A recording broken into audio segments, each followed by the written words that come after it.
ভাবছিলাম চারিদিকে বাড়ি, ভাবুন এইসব বাড়িতে কত রকম স্ট্রাগল, কষ্ট, কত রকমের সংসারের জ্বালা যেখানে আছে।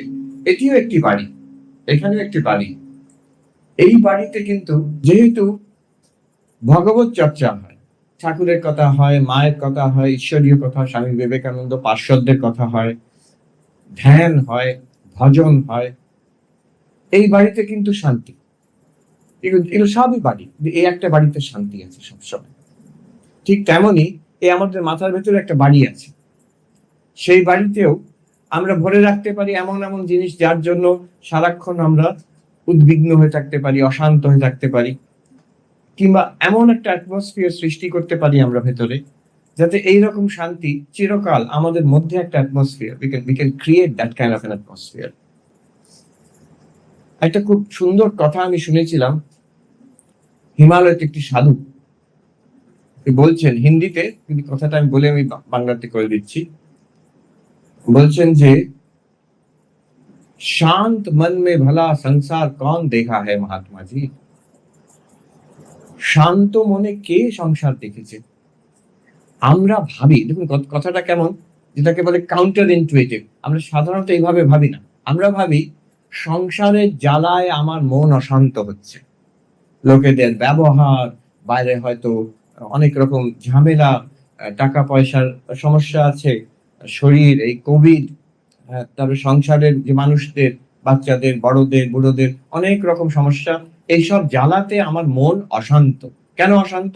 সংসারের জন্য আমার মন অশান্ত। উনি বলছেন না, তোমার বোঝাতে ভুল হচ্ছে, তোমার মন অশান্ত বলে সংসার এত কষ্টকর মনে হচ্ছে। তাই কি? এটা আমাদের ঠিক মনে হচ্ছে না। কথাটা বেশ দারুণ, বলবো একটা চমকপ্রদ কথা, কিন্তু সত্যি কি মনের জন্য সংসারকে এরকম খারাপ মনে হচ্ছে না? সংসারেই তো সমস্যা আছে। এক ছোট্ট জিনিস ভাবলে বোঝা যায় যে একই সমস্যা, একই রকম প্রবলেম, দুজন লোকের রিয়াকশন কিন্তু দুরকম। এক জায়গায় হয়তো বাড়িতে অশান্তি, ঝগড়া হচ্ছে, একজন শান্ত মনে থাকতে পারে, আর আরেকজন উদ্বিগ্ন হয়ে রেগে যাচ্ছে, বিরক্ত হচ্ছে। তার মানে ওই একই সমস্যা যদি কেউ শান্তভাবে, তার রিয়াকশন বেশি হচ্ছে না, মাইন্ড ইজ কাম, আরেকজনকার রিয়াকশন বেশি হচ্ছে, তফাৎটা মনে। সমস্যা তো একই, মেনে নিলাম সংসারে অনেক সমস্যা আছে। ডাক্তাররা এটা খুব ভালো বোঝেন, সব ডাক্তার আমি দেখি সঙ্গে সঙ্গে বলে ঠিক বলেছে। ওরা একই একই রকম অসুখে দুজন পেশেন্ট এবং দুজন পেশেন্ট পার্টি রিয়াকশন দুরকম দেখে ওরা। একজন ধীর স্থির ভাবে হয়তো মেনে নিল, একটা হয়তো গুরুতর অসুখ, ধীর স্থির ভাবে মেনে নিল। আরেকজন সেই রেগে যাচ্ছে, চটে যাচ্ছে, ভেঙে পড়ছে, কান্নাকাটি করছে। একজন ডাক্তার আমেরিকাতে, ভারতীয় ডাক্তার, ওখানে হয়তো সবচেয়ে ভালো ভালো ডাক্তাররা হয়তো ভারতীয় বলতে পারবো, অনেক ভারতীয় ডাক্তার আছে। ইন্ডিয়ান ডক্টর, একজন বাঙালি ভদ্রলোক, তিনি আমাকে একটা কথা বললেন, মহারাজ দেখুন, আমি বেদান্তের কথা বলতে গেছি ওই শহরে। মহারাজ দেখুন, আপনি কিছু মনে করবেন না, আমাদের এত বেদান্তের সম্পদ আছে, এই গীতা, উপনিষদ, কত শাস্ত্র, কত গভীর আত্মা ব্রহ্মের আলোচনা, কত কি আছে, সূক্ষ্ম ব্যাপার আছে। কিন্তু আমি একটা কথা বলবো, আমি দেখি টার্মিনাল কেস, মারা যাবে পেশেন্ট, অনেক সময় দেখেছি ইন্ডিয়ান পেশেন্ট যারা ইন্ডিয়ান, তারা উদ্বিগ্ন, ভেঙে পড়ছে, অশান্ত, ছটপটে।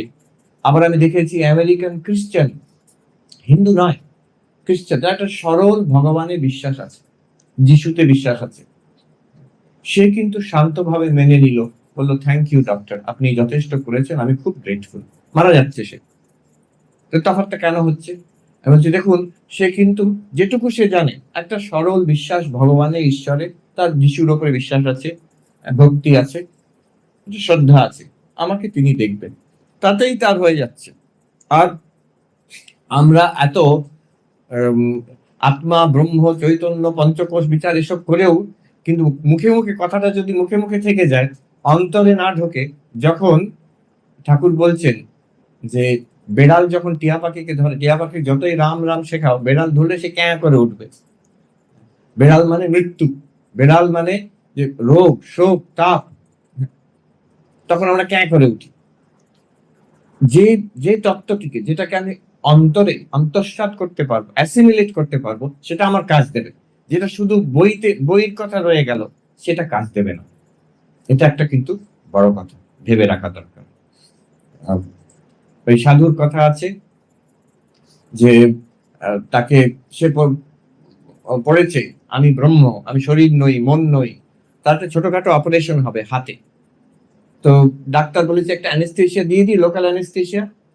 সাধু বলছে कोई बात नहीं, मैं ब्रह्म हूं, मैं शरीर नहीं हूं, तुम काटो। তো বলছে আমি তো ব্রহ্ম, আমি তো শরীর নই, তুমি কাটো, কোনো অ্যানেস্থেশিয়া দরকার নেই। যে মহাত্মাজি আপনি ঠিক বলছেন তো, কারণ লাগবে, একটু ব্যথা হবে। আরে কাটো, हम तो ब्रह्म है, हम द्रष्टा है, লাগু কি আছে, আমি তো দ্রষ্টা। যেই ছুরিটা লেগেছে, চিৎকার করে আছে, এই রুকো রুকো রুকো। কি হলো? বলছে আপনি তো ব্রহ্ম, চিৎকার করছেন কেন? বলছেন ও সব কিতাব কা বাত, সালা কিতাব মে রহ গয়া। বলছে ওই সব বইয়ের কথা শালা বইয়ের মধ্যেই রয়ে গেল, এখন কোনো কাজ দিল না, তুমি আমাকে অ্যানেস্থেসিয়া দাও। অথচ কি এটা সম্ভব? আমরা জানি এটা সম্ভব। তীব্র যে কষ্ট হরিময় যে নিজের জীবনে আছে, ঠাকুরের, উনি ঠাকুরকে দিকে দেখেছিলেন, ঠাকুরের যে দৃষ্টান্তটা আছে, ওনার গলায় তখন ক্যান্সার, কষ্ট পাচ্ছেন হরিমহারাজ, তখন বয়স কম, হরিনাথ জিজ্ঞেস করছেন যে আপনি আজকে কেমন আছেন মশাই? ঠাকুর বলছেন কষ্ট, খেতে পারি না, এখানে ব্যথা। তারপরে হরিনাথ তখন বলছে আপনি, আমি দেখছি আপনি মহা আনন্দে আছেন। ঠাকুর বিরক্ত না হয় বলছে ও শালা ধরে নিয়েছে। আচ্ছা, এই হরিনাথ পরবর্তীকালে তিনি যখন স্বামী তুরীয়ানন্দ অনেক বয়সে, তার দেখা যাচ্ছে ঠিক এইরকম কষ্টকর অপারেশন হচ্ছে একাধিকবার, একবার নয় একাধিকবার হয়েছে। তিনি কিন্তু সেই কষ্টের ঊর্ধ্বে একদম শান্ত মনে অম্লান বদনে বসে আছেন। ওই ডাক্তারকে বলছেন তুমি কাটো, ওই ব্ল্যান্স করবে, বয়েল। বলছে খুব কষ্ট হবে কিন্তু মহারাজ, আমি অনেকটা গভীরে কাটবো, তুমি কাটো আমি দেখি। কিন্তু তখন সেখানে কিন্তু তিনি বলছেন না কিতাব কে বাদ কিতাব মে রহ গয়া। এটা একাধিকবার হয়েছে, এর অনেক উইটনেস আছে যারা বলছেন হরি মহারাজ শান্তভাবে বসে আছেন, ডাক্তার কেটে যাচ্ছে, উনি কিন্তু ধ্যানস্থ নন, যে ধ্যান হয়ে গেছে আর কোনো কোনো তার জ্ঞান নেই, বাইরের জ্ঞান নেই, শরীরের জ্ঞান নেই, সেটা আলাদা কথা, সমাধিস্থ হয়, কিন্তু সব কষ্ট অনুভব করছেন, অথচ অনুভব করছেন না। এটা কি ক্ষমতা? গীতাতে বলছেন শ্রীকৃষ্ণ একটা এমন জিনিস পাওয়া যায়, यस्मिन् स्थितो दुःखेन गुरुणापि न विचाल्यते, যেখানে স্থিত হয়, where you are centered, গুরুতর দুঃখ তোমাকে নড়াতে পারবে না। একটা এমন জিনিস পাওয়া যায়। আমরা দেখতাম যখন ব্রহ্মচারী মহারাজ তো ভালোভাবে জানেন, আমরা যখন ব্রহ্মচারী বেলুড় মঠে, তখন সেই ভূতেশানজি মহারাজ প্রেসিডেন্ট, তা ওনার প্রণাম হতো সকালবেলা, আমরা ভক্তরা সকালে হতো কখনো বিকেলে হতো, ছুটে ছুটে যেতাম সেই মহারাজের কাছে, এই 15-20 মিনিট কাটাবার জন্য। আর তখন আমার সত্যি মনে হতো যে আমরা এতজন যেতাম, আমরা ছুটে ছুটে। মহারাজ খুব হিউমারাস, তো আমার এখনো মনে আছে, উনি খুব আস্তে আস্তে বলতেন, উনি বলতেন এদের কি কেউ জোর করে পাঠায়? তো উনি বলছে না মহারাজ, এরা ভালোবাসে আপনাকে, তাই জন্য আসছে, বলছে হয়তো নিয়ম করা হয়েছে আমার কাছে এসে প্রণাম করতে হবে। তো আমরা দেখতাম কি কি আকর্ষণ, আকর্ষণ ওইটাই আমাদের সবাইকার, সাধু ব্রহ্মচারী ভক্ত সবাইকার মনে হতো যে এই মানুষটি কিছু একটা পেয়েছে, যার জন্য তার এত ধীর স্থির শান্ত এবং প্রেমিক এবং সহৃদয় ভাব, সারাক্ষণ একবারও কি উদ্বিগ্ন দেখেনি তাকে। কতবার কষ্ট, এটা অনেক ঘটনা আছে, তো অনেক বয়স, তো অনেক শরীরের কষ্ট ছিল। একবার আমাদের আচার্য মহারাজ, আমরা ব্রহ্মচারী মহারাজ প্রণাম করতে গেছি, শুনেছি মহারাজের 102 জ্বর, ভাবুন বয়স কত তখন, 95+। তো আমাদের আচার্য মহারাজ জিজ্ঞেস করছেন মহারাজ আপনার কি শরীরে কষ্ট হচ্ছে? উনি বলছেন তোমরা এত শরীর শরীর করো কেন, শরীর এত শরীরে মন কেন তোমাদের, উনি বলছেন। আবার কখনো হিউমারাসলি কাটিয়ে দিতেন কথাটা। একবার জিজ্ঞেস করা হয়েছে মহারাজ আপনার শরীরে কষ্ট হচ্ছে, তখন 96 এরকম আরো বয়স, আর শরীর বেশ খারাপ তখন, আপনার শরীরে কষ্ট হচ্ছে?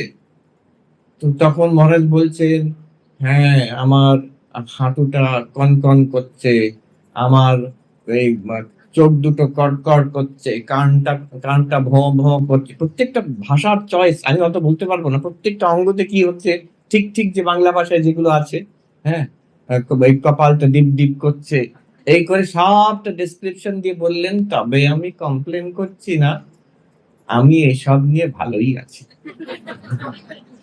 মহাপুরুষ মানুষে দেখা গেছে, আমরা এই যে দেখে ভূতের সঞ্জীব মানুষকে দেখে আমার মনে হয়েছিল এক রকমের, এটাকে বলে হোলি এনভি, একটা আধ্যাত্মিক ঈর্ষা, যে আপনার কাছে কি আছে সেটা আমার চাই, কি এমন আছে মানুষটার কাছে। আমরা ওই জন্য সবাই ছুটে যেতাম, জেনে জানতে অজান্তে। মহাপুরুষ মানুষের এরকম একাধিক ঘটনা আছে। ওনার একবার কাশিতে খুব শরীর খারাপ, তখন সকালবেলা সাধুরা গিয়ে প্রণাম করতে গেছেন, স্বামী শিবানন্দজি মহাপুরুষ মহারাজ। মহারাজ কষ্ট হচ্ছে? না, কাল রাতে কষ্ট হচ্ছিল খুব, বাবা বিশ্বনাথ এসে দুটিকে আলাদা করে দিল। দুটিকে কি, দুটি দেখবো আমরা, দুটিকে আলাদা করে দিল কি। আরেকবার বেলুর মঠে কিন্তু হাঁপানি ছিল, খুব কষ্টকর, অনেক, উনি আমার পার্শ্বদের মধ্যে সবচেয়ে দীর্ঘায়ু ছিলেন, 80 ইয়ার্স কত বুঝেছি মনে হচ্ছে। তো সারা রাত ঘুমোতে পারেননি, সাধুরা খবর পেয়েছে, তো তারপরের দিন সকালে সবাই প্রণাম করতে গিয়ে বলছে, মহারাজ আপনার কষ্ট হয়েছে, সারা রাত ঘুমোতে পারেননি, আপনার তো কষ্ট হচ্ছে খুব। বলছে না না, আমি তো ভালো আছি, কিন্তু এই যে আমরা শুনলাম যে আপনি সারা রাত ঘুমোতে পারেননি, এরকম হাঁপানি। তখন উনি যেন অবাক হয়ে বলছে, ও তোমরা শরীরের কথা বলছো, ও একেবারেই ভালো নয়, মোটেই ভালো নয় শরীরটা। আমি ভালো আছি, শরীরটা মোটেই ভালো না। কি পেয়েছেন তারা? এই দুটিকে আলাদা করা কি? আমরা এই সব সমস্যার মধ্যে, এই জীবনের মধ্যে কি করে শান্তিতে থাকতে পারবো? প্রথম কথা, আবার এক জায়গায় হরি মহারাজ বলছেন, এই কাশিতেই খুব শরীর খারাপ, যে মহারাজ আপনার খুব কষ্ট হচ্ছে, বলছে না, বলছে না গো, ঠাকুর আমার ভেতরটা বরফ করে দিয়েছে। বরফের কথা এখন বললে ভালো লাগে, গরম। আমি যেখান থেকে এসেছি ওখানে কিন্তু ঠান্ডা, আমি যখন, এখন আস্তে আস্তে গরম হচ্ছে, আমি যখন এসেছিলাম এবার তখন ছিল -6 না 7 ছিল, তাও কিছু না, সে তার আগে জানুয়ারিতে হয়ে গেছিল, ফেব্রুয়ারিতে -19 একবার হয়ে গেছিল। তো বরফ, ভেতরটা বরফ করে দিয়েছেন। এই ভেতরটাকে আমরা কি করে বরফ করতে পারি এই সংসারের তাপের মধ্যে, এটি হচ্ছে আজকে আলোচ্য বিষয়। ফার্স্ট, প্রাথমিক কিন্তু ফাউন্ডেশনাল, এথিক্যাল লাইফ।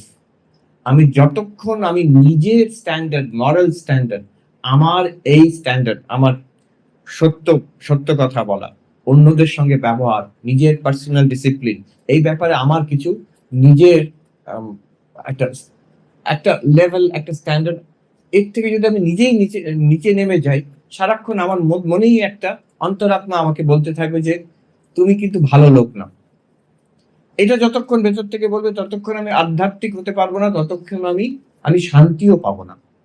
কাজেই একটু চেষ্টা করে আমাদের একটা নিষ্কলঙ্ক জীবন যাপন করার চেষ্টা করার। এই যে সত্য যতটা পারা যায়, এখানে পারা যায়, বেশিরভাগ সময় কিন্তু সত্য ঠিক ঠিক ধরে রাখা যায়। এই ছোট ছোট চট করে একটা মিথ্যে কথা বলে দিলাম, এড়িয়ে গেলাম সত্যটাকে, এইগুলো না করলেই চলে। নিজের একটা একটা মরাল স্ট্যান্ডার্ড, অন্যদের সঙ্গে একটা একটা নিষ্প্রিয় একটা প্রেমের একটা ওয়েল উইশার, আমি সবাইকার মঙ্গল কামনা করি। যে আমার সঙ্গে শত্রুতা করছে, সেও আমি জানবো যে সংসারের মোহতে পড়ে তার কোনো ছোট স্বার্থ চরিতার্থ করার জন্য সেখানে সে ফেঁসে আছে, তার জন্য আমার ওপরে তার রাগ হচ্ছে, কিন্তু সে কিন্তু মূলত সেই ঈশ্বর যে আমি, আমার সঙ্গে সে এক। তার সাময়িক সেই ভুলের জন্য আমি তার উপরে রাগ করবো না, প্রতিশোধ নেব না, নিজেকে সামলাবে, হোস করবে। এই আমি কিছুদিন আগে একটা অদ্ভুত জায়গায় বক্তৃতা দিতে গেছিলাম, সেখানে এরকম অডিয়েন্স বসে আছে, কিন্তু অডিয়েন্স কারা? সবাই হচ্ছে পুলিশ, তো সবাই বিভিন্ন থানার অফিসাররা। তো তারা বলছে এসব কথা কিন্তু চলবে না, আমি ক্রিমিনাল, বদমাইশ, দোষ দৃষ্টি করলে কি তো দোষ দৃষ্টি করা তো আমার কাজ, আমার চাকরিটাই তো দোষ ধরা। তো সেইখানে ঠাকুরের কথা, ফোঁস করবে, কামড়াবে না। মানুষকে যে ভয় দেখাতে হয়, তার থেকে তাকে ঠিক পথে নিয়ে আসার জন্য, তার থেকে সত্য বার করার জন্য, সেটাও করা চলে। তো কিন্তু do not deviate from the path of ধর্ম। ধর্ম থেকে অধর্মে নেমে গেলে সেখান থেকে কিন্তু আধ্যাত্মিক জীবন যাপন হয় না, সেখানে ভক্তিও কাজ দেবে না, যোগও কাজ দেবে না, বেদান্ত তো দূরের কথা, জ্ঞানও কাজ দেবে না। আমি চেষ্টা করব যতটা সম্ভব, স্লিপ হতে পারে, ভুল হতে পারে, কিন্তু তার জন্য আমি মেনে নেবো না যে আমি খারাপ মানুষ বলে। আমি খারাপ মানুষ নই। এটা এখন দুর্যোধন আর অর্জুনের মধ্যে এইটুকু পার্থক্য, ওইটুকু পার্থক্য। যখন শ্রীকৃষ্ণ দুর্যোধনকে বোঝাতে গেছেন, বাবা এটা করো না, তুমি অধর্ম করছো, দুর্যোধন প্রত্যেক একদম স্ট্রেট আওয়ে বললেন যে ধর্ম অধর্ম আমাকে শিখিও না। আমি জানি যেটা আমি করছি এটা ভালো করছি না, আমি জানি যেটা ভালো সেটা আমি করছি না, সেটাও বুঝতে পারি, কিন্তু সেটা আমার সমস্যা নয়। ভালো মন্দের তফাৎ আমি খুব বুঝি, কিন্তু তফাৎটা কি? আমার মন্দটা যেটা খারাপ করছি সেটা আমি নিজেকে আটকাতে পারি না, আর ভালো যেটা ঠিক করা উচিত ইচ্ছে হয় না। সরাসরি বলে দিলেন শ্রীকৃষ্ণকে, কিন্তু এটা সত্য কথা একটা, যেটা ভালোটা আমার করতে ইচ্ছে হচ্ছে না, আর খারাপ কিন্তু আমার করতে খুব ইচ্ছে হয়, আমি নিজেকে আটকাতে পারি না। জানামি ধর্মম নচমে প্রবৃত্তি, জানামি অধর্মম নচমে নিবৃত্তি। ধর্ম করতে ইচ্ছে করে না, অধর্ম থেকে আমি আটকাতে পারি না। আমার যখন লোভ হয়, প্রলোভন হয়, ক্রোধ হয়, রেগে যাচ্ছি যখন, তখন আমি নিজেকে আটকাতে পারি না, খারাপ কাজ করে ফেলি। কেন করি? বলছি কেনাপি দেবেন হৃদি স্থিতেন যথা নিয়োজিত অস্মি তথা করোমি।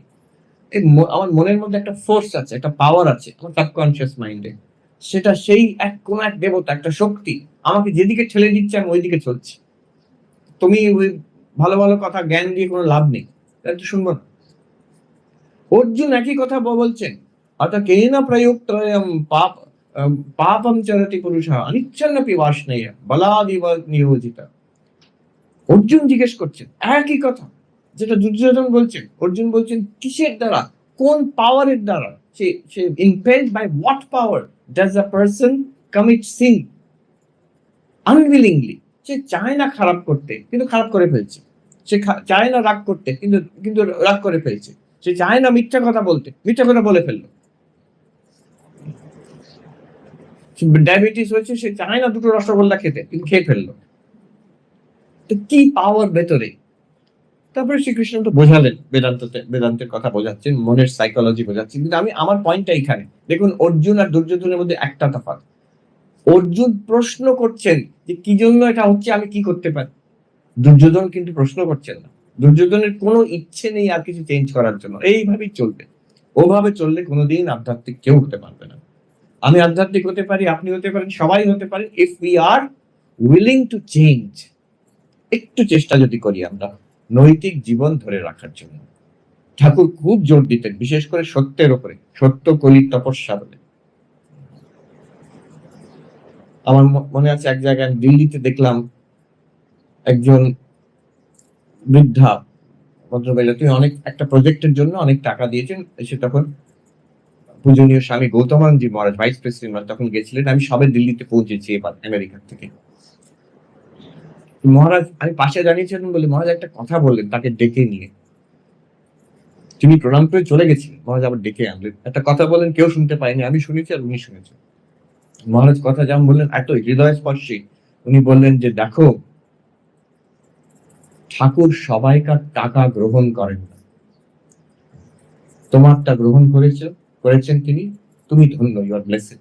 শ্রীরামকৃষ্ণ ডাজ নট অ্যাকসেপ্ট টাকা, সেবা, এমনকি ডাক। এই যে আমরা এসেছি এখানে, আজকে সকালে কুটি বাড়িতে গেছিলাম দক্ষিণেশ্বর, যার উপর থেকে ঠাকুর কে কোথায় আছিস, তো সেই ডাকের জন্য আমরা কিন্তু সবাই এসেছি, একটা টান একটা পেয়েছি আমরা, কিন্তু সবাই পায় না।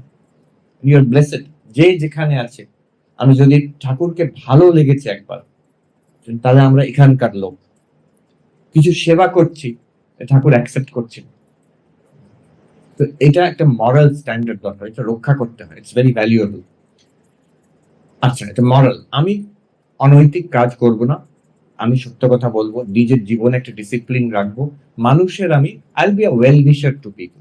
আমি কাউকে এক্সপ্লয়েট করবো না, যতটা পারবো ভালো করব, না পারলে তাদের মঙ্গল কামনা করবো অন্তত।